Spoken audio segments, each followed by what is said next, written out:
guys, it's Coco LaBon. Welcome to another episode of Cooking with Coco LaBon. Today I'm going to do mustard greens. I really love mustard greens, even better than turnip greens and collard greens. Mustard greens have a very distinct flavor, and I'm going to show you how I cook them. But they always come out really good, so let's go. Okay, so today we are doing mustard greens, and I actually have 2 bunches of mustard greens because they will cook down quite a bit. And what I'm going to do is cut the bottom off, because a lot of times the bottom stems can be, a little brown and old, and I like to take those off. And then I'm going to take off okay. And what I've done is filled the sink with cool water. And I'm just going to put the greens in there. Now, a lot of people will soak greens, for a couple of hours or overnight to make sure you get the dirt off of them and make sure there's no bugs in there. I do a very sort of quick rinse, so I will rinse them multiple times. But I'm just going to start by putting them in the water. Put that aside. And what helps it along is to adjust the camera just a little bit. So also put a little salt in here, a fair amount. That helps get the dirt off of the greens. So I'm going to rinse them a few times. And then we'll come back. Okay, this is about the 4th time I am rinsing the greens. I'm kind of massaging them because a lot of times, especially with curly mustard greens like this, dirt can get, all in between the little curled areas, so it's a little harder to clean. So I just kind of like to massage them. So I do not soak them overnight just because I'm extremely impatient. And I just keep massaging them to get the dirt out. Once I did find I had rinsed my greens several times. I got to the last time, and I found the cutest little ladybug in my greens. Of course, I didn't want to eat it. I didn't want to hurt it, so I was able to get it out and let it go outside, and that was fine. But I'm just rinsing one more time. So to make my greens, I'm actually going to use an old-fashioned pressure cooker.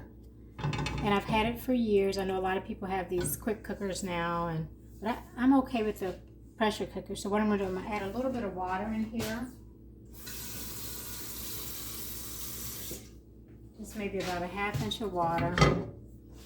And I'm going to get that boiling.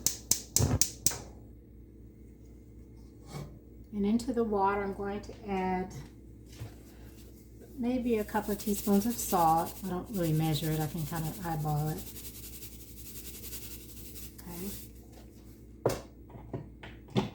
I'm going to do a splash of apple cider vinegar. Maybe, I don't like too much of a vinegar flavor. Maybe a 1/2 teaspoon or so. And for flavor, of course, I'm actually using, I like to buy thick smoked bacon. If I can find hickory smoked, that's what I prefer. So I cut up quite a bit since I have 2 bunches of greens. And sometimes I eat greens as a meal, and that way my protein and vegetable are all in the same pot. Now, some people also put a little bit of sugar in their greens. Sometimes I do, sometimes I don't. It probably works best for like a really bitter green, like collard greens, to just kind of help, bring the bitterness down. But mustard greens have a very, very specific flavor, and I like them the best, so I'm going to let that start boiling. Okay, so now the bacon is boiling pretty good, and that's getting cooked. I definitely want that cooked before I add my greens.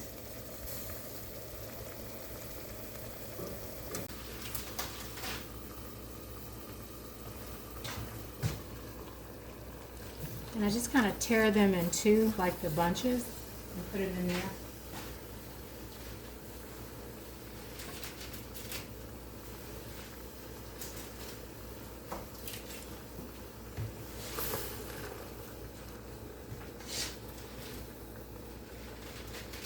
Now it's going to seem like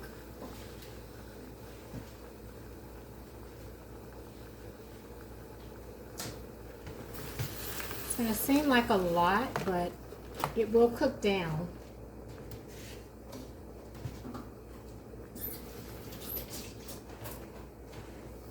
I only have about maybe a ½ inch of water in there. So I'm going to put the top on. Now with the pressure cooker, I'm going to turn it down a little bit. I've got it on high. I'm not trying to burn myself. You have to be very careful with pressure cookers because yes, they can explode. So you want to make sure they're all about pressure. So you want to carefully put the top down. When it locks, I'm twisting it so I know it's closed. And then the last thing you have to do is put this little top on where this seals in all of the heat and all of the steam. And it's going to take it about probably 7 or 8 minutes to heat up, and then I'll show you this top will start spinning and making a lot of steam and a lot of noise. And that's when you know it's about ready. So okay, the steam is coming out now, so I'm going to go ahead and turn it off.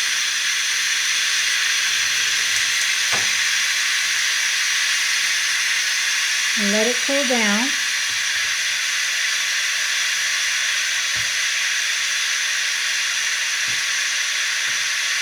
I'm going to tip this to let the rest of the steam out. You want to do that before you try to open it. You don't want it to explode, and you never want to force open a pressure cooker. And I can show you on top. You can see on the handle where it says close, open, it shows you the direction in which you should try to open it. You don't want to open until that steam has cleared. Once that steam has cleared, you know the pressure is okay.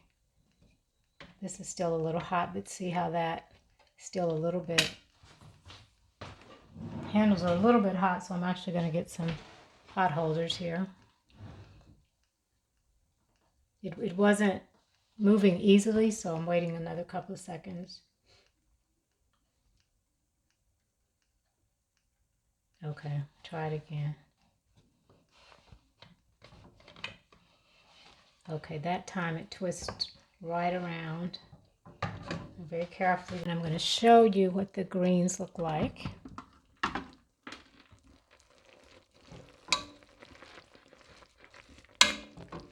That looks really good.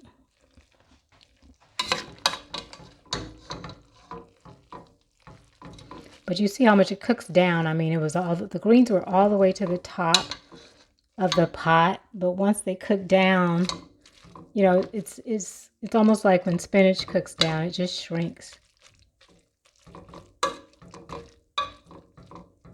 Okay, that looks good and ready. So I'm just going to taste them to make sure they're tender.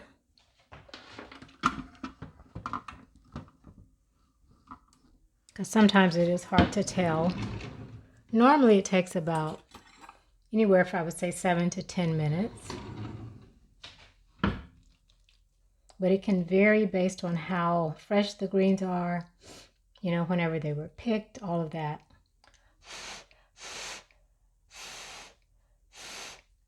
Sorry, I'm blowing because they're hot. And I also need to see if they need salt as well.